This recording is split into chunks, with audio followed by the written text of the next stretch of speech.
Hello दोस्तों। आपने अक्सर देखा होगा कि पक्षी बिना डर के बिजली की तारों पर बैठे रहते हैं। लेकिन क्या आपने कभी सोचा है, जब तारों में हाई वोल्टेज करंट दौड़ता रहता है तो इन पक्षियों को करंट क्यों नहीं लगता? आज हम इसी रहस्य को सुलझाएंगे। असल में इसका कारण है इलेक्ट्रिक करंट का फ्लो। करंट हमेशा हाई वोल्टेज से लो वोल्टेज की तरफ बहता है। यानी करंट को बहने के लिए एक पाथ चाहिए होता है, एक रास्ता चाहिए होता है। आप ये डायग्राम में सर्किट के जरिए इसको और अच्छे से समझ पाएंगे। इस डायग्राम में नेगेटिव और पॉजिटिव दोनों पॉइंट है, और जब तक ये वायर नेगेटिव और पॉजिटिव दोनों पॉइंट को छुएगा नहीं, तब तक करंट फ्लो नहीं होगा। यानी कि करंट को फ्लो करने के लिए एक सर्किट की कंप्लीट होना जरूरी है, वरना करंट कभी भी फ्लो नहीं होगा। जब कोई पक्षी तार पर बैठता है तो उसके दोनों पैर एक ही तार पर रहते हैं।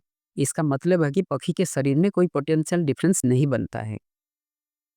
अगर आसान भाषा में कहूँ तो दोनों पैर एक ही वोल्टेज पर है, इसीलिए करंट को पक्षी के शरीर से गुजरने की जरूरत नहीं पड़ती।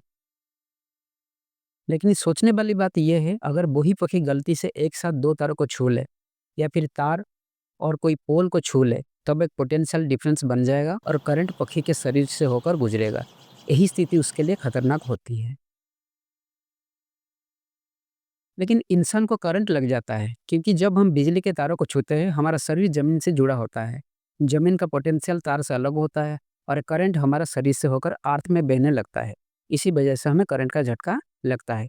इसी वजह से कहते हैं कि जब भी करंट छूते हैं चप्पल पहन के छूते हैं। तो पक्षी सुरक्षित है सिर्फ इसीलिए क्योंकि वो एक ही तार पर बैठे रहते हैं, और जमीन या दूसरी तार से उनका कोई कनेक्शन नहीं होता है। तो अब आप समझ गए होंगे कि पक्षियों को करंट क्यों नहीं लगता। ये केवल फिजिक्स का प्रिंसिपल है।